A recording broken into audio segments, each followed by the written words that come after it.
Good morning सर्व विद्यार्थ्यांचं स्वागत। आपला जो राहिलेला पाठ आहे त्या पाठाचा आपण आता पुढचा पाठ घेणार आहोत।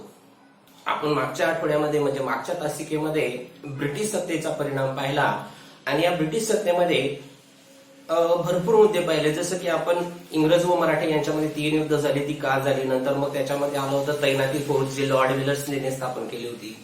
तैनाती फौज नंतर छत्रपती प्रताप सिंहांचा थोडासा इतिहास पाहिला, नंतर दुहेरी राज्यव्यवस्था जी रॉबर्ट क्लाइव्हने बंगाल प्रांतामध्ये सुरू केली होती। दुहेरी राज्यव्यवस्थेमुळे जो भ्रष्टाचार होत होता त्याच्यावर नियंत्रण आणण्यासाठी ब्रिटिश पार्लमेंटने काही कायदे केले होते, त्या कायद्यांची थोडक्यात माहिती पाहिली। नंतर ब्रिटिशांनी भारतामध्ये राज्य करण्यासाठी ज्या शासन प्रणाल्या स्थापन केल्या त्याच्यामध्ये मुलकी नोकरशाही जी लॉर्ड कॉर्नवॉलिसने भारतामध्ये स्थापन केली होती। नंतर मुलकी नोकरशाही नंतर आपण पाहिलं होतं की लष्कराचं काय काम होतं, पोलीस दलाचं काय काम होतं, न्यायव्यवस्था आणि कायद्यापुढील समानता पाहिली की त्यांनी जे कायदे तयार केले लॉर्ड मेकॉलेने, या कायद्यामुळे भारतामधील प्रत्येक व्यक्ती त्या कायद्यासमोर सर्व व्यक्ती हे समान होते। मग तो स्त्री पुरुष, उच्च जातीचा कनिष्ठ जातीचा, श्रीमंत गरीब सगळे समान होते। त्याच्यामध्ये काही दोष होते की युरोपीय लोकांसाठी वेगळे कायदे, आपल्यासाठी वेगळे कायदे, किंवा ते कायदे किचकट होते, भारतीय लोकांना समजत नव्हते, त्याचा थोडक्यात अभ्यास केला। नंतर ब्रिटिशांचं आर्थिक धोरण पाहिलं की इतर राज्यांपेक्षा ब्रिटिश लोक थोडे वेगळे होते। त्यांनी भांडवलशाहीचा भारतामध्ये उदय केला कारण त्यांना जास्तीत जास्त नफा पाहिजे होता, म्हणून ते इतर राज्यांपेक्षा भारतामध्ये ते वेगळ्या पद्धतीने कर जमा करत होते। मग आता आपल्याला पुढचा मुद्दा बघायचा आहे की त्यांनी भारतामध्ये कर कसा जमा केला। आपल्याला माहिती आहे की भारत हा कृषी प्रधान देश आहे आणि शेतीमधून निघणारं जे उत्पन्न आहे, पूर्वीचे राजे सुद्धा शेतकऱ्यांकडून कर घ्यायचे, परंतु पूर्वीचे राजे जे कर घ्यायचे त्यांची कर जमा करण्याची पद्धत ही वेगळी होती। आणि मग नंतर इंग्रज आले आणि इंग्रजांनी भारतामध्ये कर कसे घेतले त्याची तुलना आपल्याला करायची। आता पुढचा मुद्दा आहे जमीन महसूल विषयक धोरण। जमीन महसूल विषयक धोरण। जमीन महसूल विषयक धोरण याचा अभ्यास आपल्याला बघायचा आहे की इंग्रजांचं कर जमा करण्याच्या पद्धती कशा होत्या, जमीन महसूल विषयक धोरण कसं होतं।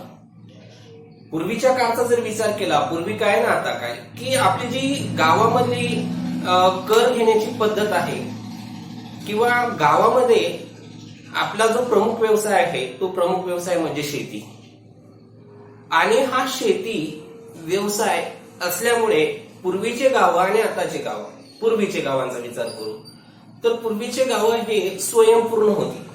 पूर्वीची जी खेडी होती, अगोदरची खेडी, ती स्वयंपूर्ण होती। म्हणजेच काय की शेतकरी शेतीमधला माल पिकवायचा, पिकवलेला माल तो आपल्या गरजा भागवायचा आणि आपल्या गरजाबरोबर तो गावातल्या लोकांच्या पण गरजा भागवायचा। ते कसं की उदाहरणार्थ जर कधी इतर व्यवसाय करणारे लोक असतील, समारकाम करणारे, शिवणकाम करणारे, कुंभारकाम करणारे, त्या लोकांना जर अन्नधान्याची गरज भासली तर शेतकऱ्यांकडे जायचे, त्यांच्याकडच्या वस्तू त्यांना शेतकऱ्यांना द्यायच्या आणि शेतकऱ्यांकडून ते अन्नधान्य घ्यायचे। म्हणजे पूर्वीची जी खेडी होती ती खेडी स्वयंपूर्ण होती, म्हणजे एकमेकांच्या गरजा त्या गावातल्या गावात भागवल्या जात होत्या। म्हणजे त्यांना इतर लोकांवर अवलंबून राहण्याची आवश्यकता नव्हती, ते गावातल्या गावात सुखी होते। आणि पूर्वीचे जे राजे होते भारतामध्ये, तर ते राजे, राज्यकर्ते हे शेतकऱ्यांकडून कर घ्यायचे। मग त्यांच्या कर घेण्याच्या पद्धती ह्या वेगळ्या होत्या। नंतर ब्रिटिशांनी जेव्हा राज्य केलं भारतावर, त्या राजांचा पराभव केला, तेव्हा त्यांनी राजांच्या ज्या शेतकऱ्यांकडून कर घेण्याच्या पद्धती होत्या ह्या बदलून टाकल्या। म्हणजेच काय की शेतकऱ्यांच्या कर घेण्याच्या पद्धती राजांच्या वेगळ्या आणि ब्रिटिशांच्या वेगळ्या, म्हणजे ब्रिटिश येण्यापूर्वीच्या वेगळ्या होत्या आणि ब्रिटिश आल्यानंतरच्या वेगळ्या होत्या। तुम्हाला फरक स्पष्ट करण्यामध्ये कधी विचारला गेला की पूर्वीच्या पद्धती लिहा आणि नंतरच्या पद्धती लिहा, म्हणजे ब्रिटिश येण्यापूर्वीच्या पद्धती म्हणजे राजांच्या कालावधीमध्ये असलेल्या पद्धती आणि ब्रिटिश आल्यानंतरच्या पद्धती। आपण इथे तुलनात्मक अभ्यास करू, किंवा तुम्हाला फक्त असं विचारलं जाईल ब्रिटिश येण्यापूर्वी भारतामध्ये कर घेण्याच्या पद्धती कशा होत्या आणि नंतर ब्रिटिश आल्यानंतर मग त्यांनी कर घेण्याच्या पद्धती कशा निर्माण केल्या, ते आपल्याला फरक बघायचा आहे। इथे 2 कॉलम करतो। इथे बघा लिहितो ब्रिटिश येण्यापूर्वी कर जमा करण्याच्या पद्धती, आणि इथे ब्रिटिश आल्यानंतर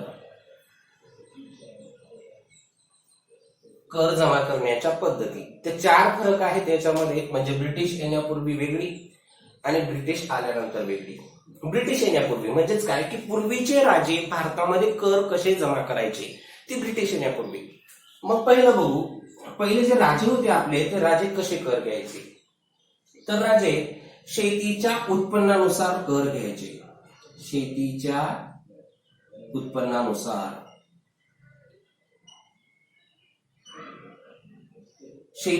उत्पन्नानुसार ते कर घ्यायचे पूर्वीचे राजे. म्हणजेच काय की जर एखाद्या वर्षी उत्पन्न जास्त आले तर राजे लोक त्या शेतकऱ्यांकडून जास्त उत्पन्न घ्यायचे, जास्त कर घ्यायचे. आणि जर एखाद्या वर्षी दुष्काळ पडला, कमी उत्पन्न आलं, तर त्या वर्षी राज्यकर्ते लोक त्या शेतकऱ्यांकडून कमी कर घ्यायचे, म्हणजे उत्पन्नानुसार कर. मग शेतकऱ्यांना ते देणं अवघड होत नव्हतं, सोपं होतं. जास्त उत्पन्न आलं तर जास्त कर देऊन द्यायचा, कमी उत्पन्न आलं तर कमी कर द्यायचा. मग शेतकरी खुश होते राजा लोकांवर, कारण कर जमा करण्याच्या पद्धती खूप छान होत्या. जर एखाद्या वर्षी खूप उत्पन्न येऊन गेलं तर ते सहखुशीने, जास्त खुशीने ते राजाला जास्त कर देऊन द्यायचे. आणि कमी उत्पन्न आलं, आता कमी आलं, ते राजाला रिक्वेस्ट करायचे की उत्पन्न यावर्षी कमी आहे म्हणून आम्ही तुम्हाला कमी कर देऊ. राजा त्यांच्याकडून कमी कर घ्यायचा. तर असं हे कर जमा करण्याची पहिली पद्धत होती पूर्वीच्या राजांची. ब्रिटिश येण्यापूर्वीची म्हणजे इथे राजांची लिहितो, राजांची कर घेण्याची पद्धत. दुसरी पद्धत, कर हा मालाच्या स्वरूपात, शेतीच्या मालाच्या स्वरूपात.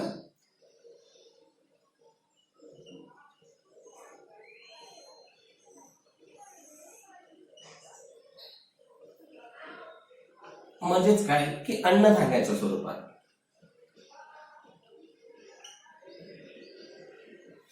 शेतकऱ्यांकडून ते राजे कर कसे घ्यायचे, तर शेतकऱ्यांकडून ते राजे अन्नधान्याच्या स्वरूपात कर घ्यायचे, शेतीच्या मालानुसार कर घ्यायचे. उदाहरणार्थ जर कधी त्याच्या शेतीमध्ये ज्वारी पिकलेली असेल तर तो शेतकरी राजाला ज्वारी द्यायचा.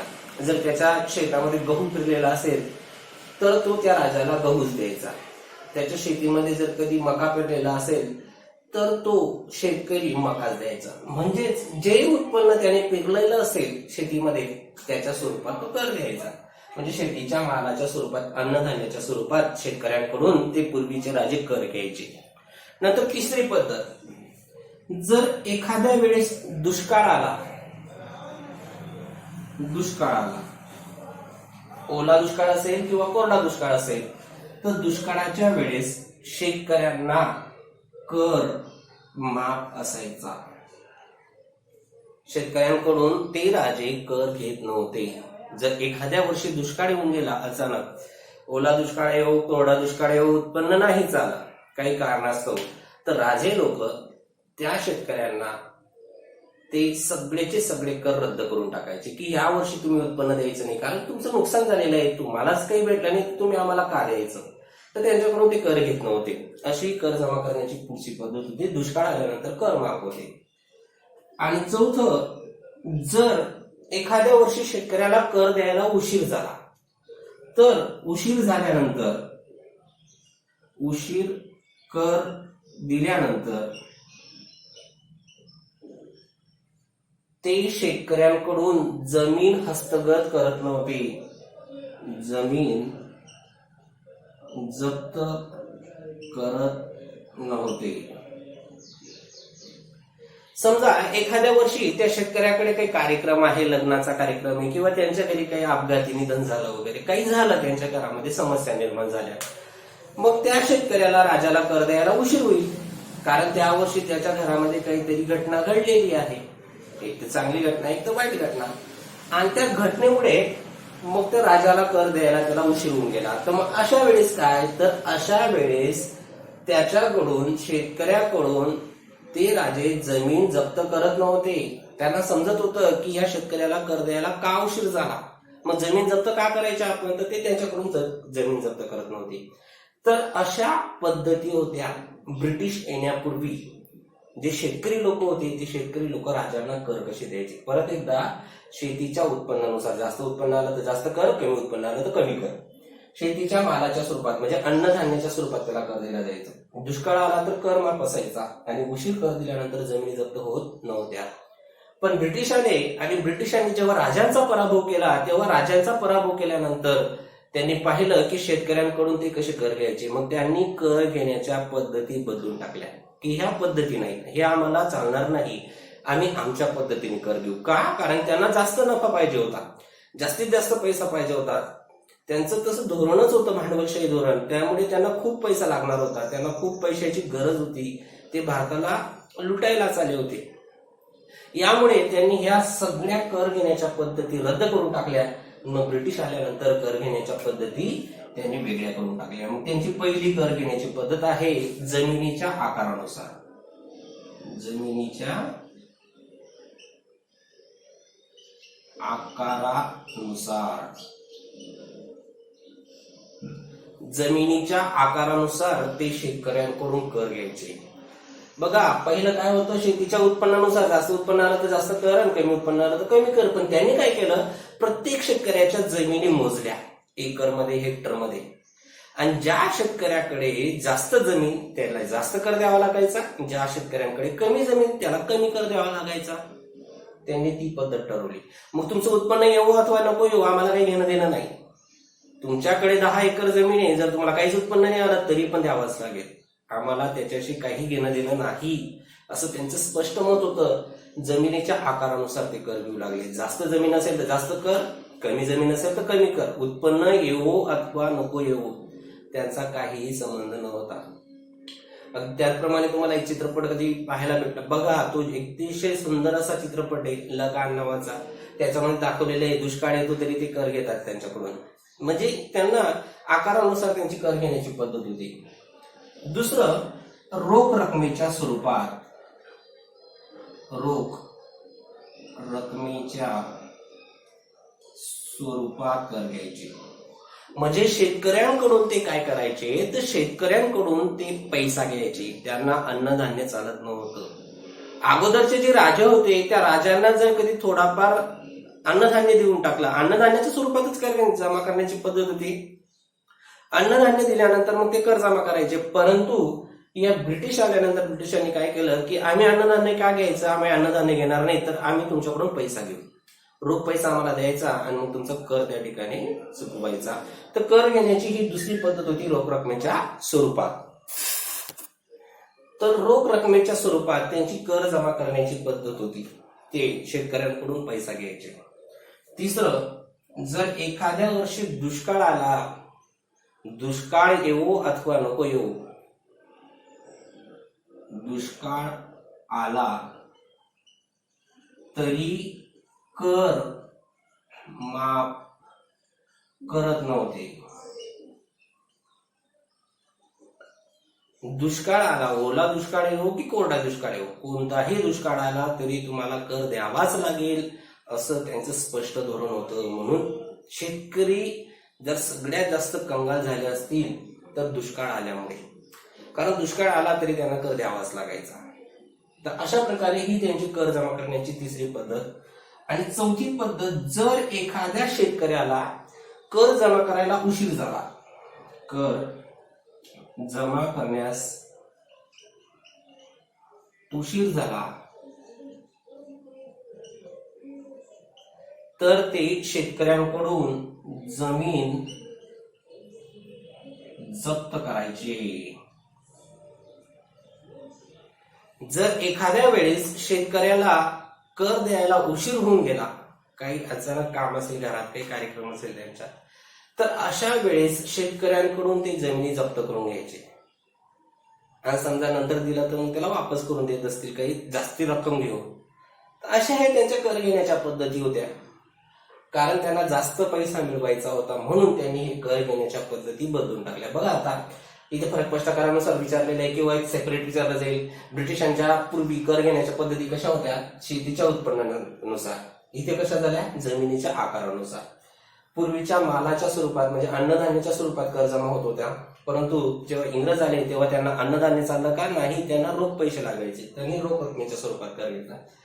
पूर्वी जर दुष्काळ आला तर राजे लोक काय करायचे, आपल्या जनतेला कर जमा करण्यास मनाई करायचे. ते सूट करून द्यायचे, रद्द करून द्यायचे, कर माफ करून द्यायचे. परंतु इथे दुष्काळ येवो अथवा नको येवो तरी त्यांना कर द्यावाच लागायचा. आणि उशीर कर दिल्यानंतर पूर्वीचे राज्य जमिनी जप्त करायचे का? नाही. पण इथे जर कर द्यायला उशीर होऊन गेला काही कारणास्तव तर ते जमिनी जप्त करून टाकायचे. आणि ह्या कर जमा करण्याच्या पद्धतीमुळे मग शेतकरीवर अतिशय वाईट परिणाम झाला. मग आता आपल्याला पुढचा मुद्दा पाहायचा आहे, नव्या जमीन महसुलीचे दुष्परिणाम.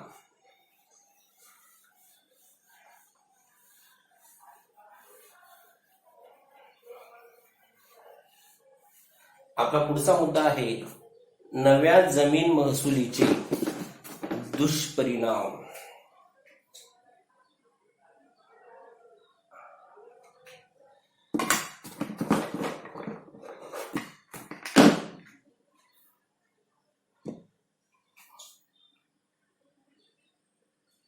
नव्या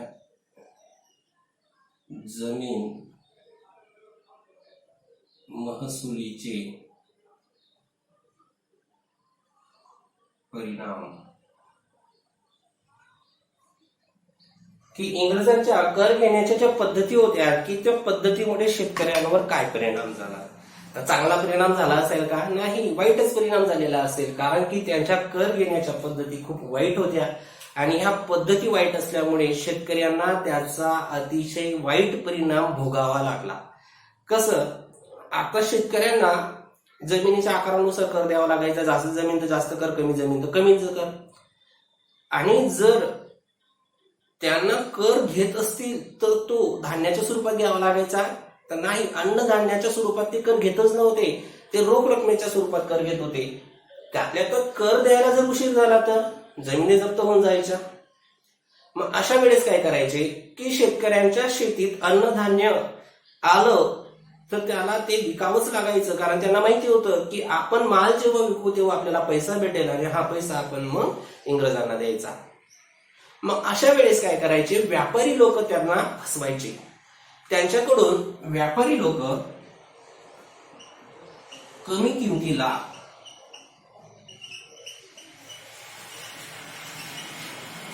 माल विकत घ्यायचे. तर शेतीमध्ये निघणारा जो माल आहे तो माल व्यापारी लोक त्यांच्याकडून कमी किमतीला घ्यायचे, त्यांना फसवायचे, त्यांना लुबाडायचे. कारण त्यांना माहित होतं की शेतकऱ्यांना हा माल विकावाच लागेल. का विकावा लागेल? कारण त्यांना रोख रक्कम द्यायची होती ब्रिटिशांना. मग हा शेतकरी जर माल विकला नाही तर याची जमीन चालली जाईल, मग याला माल विकावाच लागेल. मग काय करायचं की याच्याकडून कमी किमतीला माल विकत घ्यायचा. म्हणून व्यापारी त्यांना फसवू लागले आणि त्यांच्याकडून ते कमी किमतीला माल विकत घेऊ लागले. नंतर जर एखाद्या वर्षी दुष्काळ आला तर मग ब्रिटिश लोक कर माफ करायचे का? अजिबात नाही, ती तर कर माफच करत नव्हते. मग अशा वेळेस काय, तर अशा वेळेस ते शेतकरी दुष्काळ आल्यानंतर सावकाराकडे जमीन गहाण ठेवायची. जमीन गहाण ठेवणे, जसं की आपण एखादा चित्रपट पाहतो की त्याच्याकडे आपण एखादा सावकार असेल, एखादा पैसेवाला व्यक्ती असेल तर आपल्या घरातल्या काही वस्तू त्याच्याकडे गहाण ठेवतो की हे पैसे देईपर्यंत तुझ्याकडे राहू दे. त्याच्याला तो जास्त व्याज आकारतो आणि मग त्याला जास्त पैसे दिल्यानंतर ते वस्तू आपण विकत परत घेऊन टाकतो. अगदी त्याचप्रमाणे अगोदर पण सावकारशाही होती. सावकार लोक काय करायचे की शेतकऱ्यांना पैसा द्यायचे आणि त्यांच्या जमिनी गहाण ठेवून घ्यायचे आणि त्याच्यावर व्याज आकारायचे की एवढ्या वर्षानंतर दिल्यावर तुम्हाला एवढा पैसा द्यावा लागेल. वरून त्यांना जास्त पैसा द्यावा लागायचा. मग दुष्काळ आल्यानंतर हे शेतकरी काय करायचे, सावकाराकडे जायचे, आपली जमीन गहाण ठेवायचे आणि मग ब्रिटिशांना कर द्यायचे. त्यातल्या त्यात जर 1-2 वर्षामध्ये जर ते सावकाराचं पैसे फिटले नाही, परत दिले नाही, तर त्याचं व्याज एवढं होऊन जायचं की शेतकऱ्यांकडून ते कर्ज कधीही फिटत नव्हते. त्याच्याकडे पैसा नसल्यामुळे शेतकऱ्यांना जमीन विकाव्या लागायच्या. शेतकऱ्यांना जमीन विकाव्या लागायच्या. बघा, कार्नेगियामध्ये एक विचारलेलं आहे की शेतकरी कर्जबाजारी का झाले. शेतकरी कर्जबाजारी होण्याचं कारण की ब्रिटिशांच्या कर घेण्याच्या पद्धती खूप वाईट होत्या. रोख रकमेच्या स्वरूपात होता जास्त जमीन असेल तर जास्त कर असेल, दुष्काळ आला तरी कर माफ नव्हता, आणि रोख रकमेच्या स्वरूपात जर कधी तुम्हाला उशीर झाला तर मग जमीन जप्त होत होत्या. अशा वेळेस मग शेतकरी तात्काळ आपला माल विकून टाकायचे, ते पण व्यापारी लोक त्यांच्याकडून कमी किमतीला माल घ्यायचे. दुष्काळ आला तर सावकाराकडे जायचे, जमिनी गहाण ठेवायचे आणि मग आपला कर भरायचे. आणि त्यातल्या त्यात जर कधी ते कर्ज फिटलं नाही तर मग शेतकऱ्यांना त्या जमिनी विकाव्या लागायच्या. अशा प्रकारे त्या शेतकऱ्यांवर कर्जाचा बोजा झाला. अशा वेळेस भरपूर शेतकऱ्यांच्या जमिनी विकल्या पण गेल्या. मग हा चांगला परिणाम आहे का की शेतकरी कर्जबाजारी झाले? तर नाही, हा अतिशय वाईट परिणाम आहे. मग पूर्वीचे शेतकरी जेव्हा राजे भारतामध्ये राज्य करायचे तेव्हाचे शेतकरी त्यांच्या जमिनी त्यांनी कधीच विकल्या नाही, कारण त्यांना कर घेण्याच्या पद्धती खूप चांगल्या होत्या. पण ब्रिटिशांच्या कर घेण्याच्या पद्धती वाईट असल्यामुळे शेतकरी कर्जबाजारी झाले आणि शेतकऱ्यांना आपल्या जमिनी विकाव्या लागल्या. तर अशा प्रकारे नव्या जमीन महसुलीचे काही दुष्परिणाम आपण पाहिले, तर शेतकऱ्यांना त्याचा वाईट परिणाम भोगावा लागला. मग शेतकऱ्यांना कोण कोण फसवायचे? पहिलं ब्रिटिश, दुसरं व्यापारी लोक फसवायचे, जमीनदार लोक फसवायचे आणि सावकार लोक. म्हणजे शेतकऱ्यांची चहू बाजूने त्या ठिकाणी शोषण होत होतं, ते शोषित होते शेतकरी. त्यांचे चार लोक त्यांना फसवायचे. एक जमीनदार होता, एक ब्रिटिश होते, ब्रिटिशला फसवायचे, नंतर व्यापारी होते आणि सावकार होते. त्यांना ते जास्त व्याजाने पैसे द्यायचे आणि त्यामुळे सावकार लोक त्या ठिकाणी धनी होत गेले आणि शेतकरी जास्त गरीब होत गेले. तर अशा प्रकारे शेतकऱ्यांचं त्या ठिकाणी शोषण झालेलं आपल्याला दिसून येतं. तर आपल्याला एक असा वेगळा मुद्दा आहे की शेतीचे व्यापारीकरण म्हणजे काय, की शेतीचं व्यापारीकरण कुणाला म्हणतात ते बघू. शेतीचं व्यापारीकरण,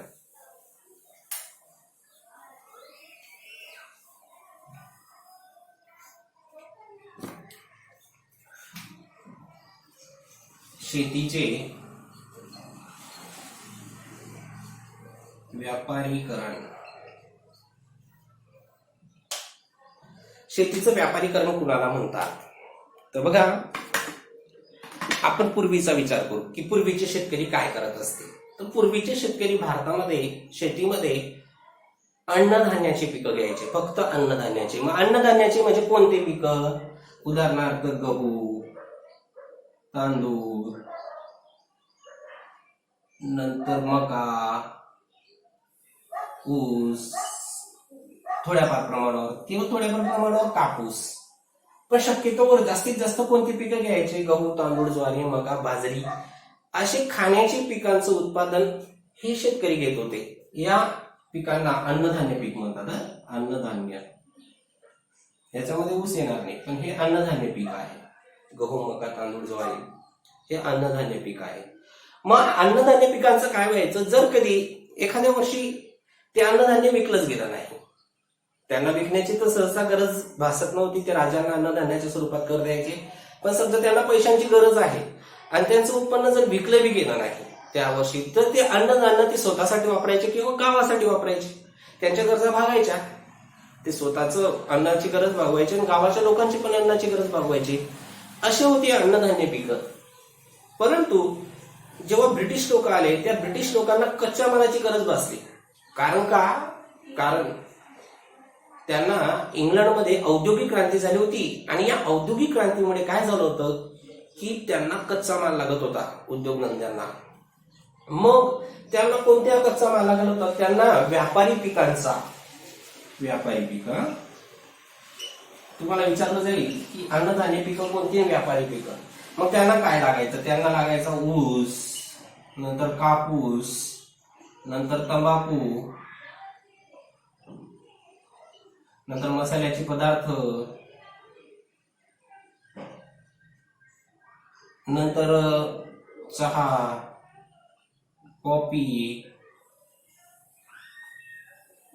असं उत्पन्न त्यांना लागत होते. या पिकांचं उत्पन्नाची गरज त्यांना होती, व्यापारी पिकांची गरज त्यांना होती. हे व्यापारी पिकं आहेत. ऊस, कापूस, तंबाखू, मसाल्याचे पदार्थ, चहा, कॉफी हे व्यापारी पिकं आहेत. मग जेव्हा ब्रिटिश लोक आले आणि ब्रिटिशांनी भारतीय जमिनी पाहिल्या, तर त्यांना असं कळालं की या जमिनीमध्ये व्यापारी पिकांचं उत्पन्न जास्त होऊ शकतं. मग त्यांनी भारतीय शेतकऱ्यांना प्रोत्साहन दिलं की काय सांगितलं की हे अन्नधान्याची पिकं स्वस्त आहेत, याचं उत्पन्न घेऊ नका, तुम्ही जास्त उत्पन्न देणारे पिकं घ्या. म्हणजे कोणते पिकं घ्या? तर व्यापारी पिकं घ्या. कारण याच्यामधून मिळणारा पैसा जास्त आहे, अन्नधान्यामधून मिळणारा पैसा कमी आहे. ऊस, कापूस, तंबाखू, मसाल्याचे पदार्थ याच्यामधून जो पैसा मिळेल तो जास्त मिळेल, म्हणून तुम्ही हे अन्नधान्य पेरू नका, तर याच्या जागी काय पेरा, व्यापारी पिकं पेरा.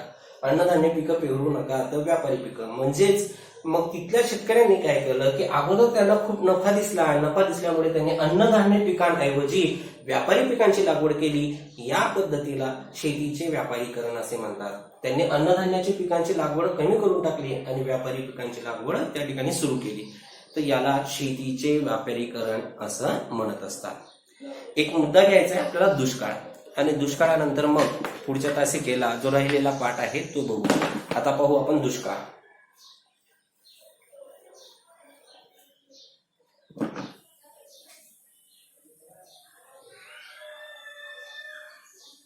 शेतीचे व्यापारीकरण कळालं असेल की अन्नधान्य पिकांच्या ऐवजी शेतकऱ्यांनी व्यापारी पिकांना प्राधान्य दिलं आणि मग व्यापारी पिकं पेरू लागले, त्याला म्हणतात शेतीचे व्यापारीकरण. आता आपल्याला पाहायचं आहे दुष्काळ. तर भारतामध्ये इसवी सन 1860 ते 1900, 1860 ते 1900 या कालावधीमध्ये म्हणजे सुमारे 40 वर्ष. किती वर्ष? 40 वर्ष भारतामध्ये दुष्काळ पडला. खूप मोठा दुष्काळ पडला भारतामध्ये. 40 वर्षापर्यंत दुष्काळ होता. म्हणजे दुष्काळ होता म्हणजे लगातार असेल का तो? तर नाही. काही वर्षानंतर पाणी पडायचं, नाही पडायचं, जास्तच पडायचं. तर या 40 वर्षामध्ये शेतकऱ्यांचं खूप नुकसान झालं. 1860 ते 1900. आणि कर घेण्याच्या पद्धतीत आपल्याला माहिती आहे की ब्रिटिशांच्या कर घेण्याच्या पद्धती कशा होता की दुष्काळ पडो अथवा नको पडो, आम्हाला काही घेणं देणं आहे का? नाही. दुष्काळ आला अथवा नको आला, आम्हाला कर द्यावाच लागेल. मग शेतकऱ्यांच्या सगळ्यात जास्त जमिनी कोणत्या कालावधीत विकल्या गेल्या असतील तर या कालावधीमध्ये 1860 ते 1900 या कालावधीमध्ये, या 40 वर्षामध्ये शेतकऱ्यांच्या भरपूर जमिनी विकल्या गेल्या. शेतकरी खरा कंगाल कुठे झाला तर या कालावधीमध्ये झाला. कारण या कालावधीमध्ये दुष्काळ पण होता आणि त्या शेतकऱ्यांकडून कर घेतल्यामुळे त्यांच्या जमिनी त्यांना विकाव्या लागल्या, सावकाराकडे गहाण ठेवाव्या लागल्या, नंतर विकाव्या लागल्या. मग दुष्काळ जरी आला, आता वास्तविक बघायला भारतामध्ये जर दुष्काळ आला तर मग दुष्काळाच्या वेळेस आपल्याला पैसा कोण पुरवतं? तर शासन पुरवते. नुकसान भरपाई म्हणून देतं आपल्याला शासन. मग त्यावेळेस भारतावर कुणाचं राज्य होतं? ब्रिटिशांचं राज्य होतं. मग दुष्काळावर त्यांनी नियंत्रण करायला पाहिजे होतं. काहीतरी योजना आखायला पाहिजे होतं. उदाहरणार्थ पाटबंधारे बांधायला पाहिजे होती, काहीतरी बोरवेल खोदायला पाहिजे होती, धरणं बांधायला पाहिजे होती. परंतु ब्रिटिशांनी असं न करता शेतकऱ्यांवर दुर्लक्ष केलं. वास्तविक बघायला ती ब्रिटिशांची जबाबदारी होती, कारण त्यावेळेस ब्रिटिश भारताकडून कर घ्यायचे, म्हणून करावर नियंत्रण आणणे ही ब्रिटिशांची जबाबदारी होती. परंतु ब्रिटिशांनी स्वार्थापोटी कर जमा करणं सोडलं नाही, त्यांनी कर घेतच राहिले आणि त्याचा परिणाम असा झाला की दुष्काळाच्या वेळेस शेतकरी खरा कंगाल झाला. तर इथपर्यंत आपण पाहू आणि नंतर जो राहिलेला पाठ आहे तो पुढच्या तासिकेला आपला संपून जाईल.